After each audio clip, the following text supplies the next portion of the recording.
my name is Dasha, I'm from Canada, and today we're going to talk about common mistakes that Russian people make. I've noticed my students make these mistakes, I've noticed a lot of people make these mistakes during conversations, and there are tiny things, they're not big mistakes, but they are still very important. So today we're just going to go over 3 of the main ones that I hear every single time I talk to any Russian person learning English.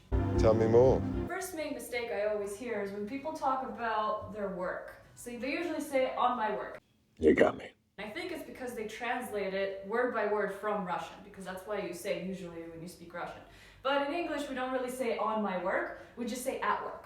Are you kidding me? The thing about on is usually like on top of something. We don't really say on in terms of a place, when you're at a place. So in terms of my, you actually don't really need to use it. Nah, throw it away. Because when you talk about at work, people kind of just know that you're talking about your work. Unless you're specifying that it's someone else's work, then you do use it, like at his work, at their work. Then it makes sense. What's next? So on the topic of at, a lot of people also get confused when talking about places and placements and where they are located or things are located. Where is it? Usually get confused where to use at and where to use in. And there's a lot of different explanations online that you'll find, different versions, different examples. I'm going to try to make it as simple as possible for you. Great.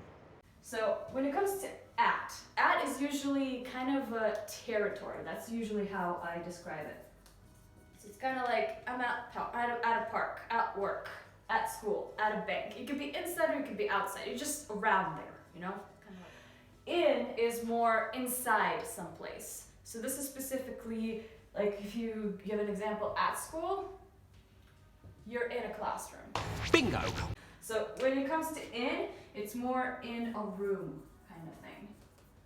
So hopefully that kind of makes sense. It helps with using in versus at. Thanks. So another common mistake that people make is between when to use said and when to use told. So here's a little cheat sheet on how to do that. So when we use said is specifically about speaking. Oh, you speak English now? So said is used when you use your words to say something. Say something. Like actually speak it out loud. So a lot of times said is used when there's quotations. So it's like, come home, she said. So if you read it in a book, it's gonna have quotations and then the word said. So that's most cases, that's when you use it. Told is more when you don't want to use quotations, but you want to still mention that they said something. So told, telling something to someone. Told you. And the main thing here is to someone. You can't just tell something. You just can't. You have to tell it to someone.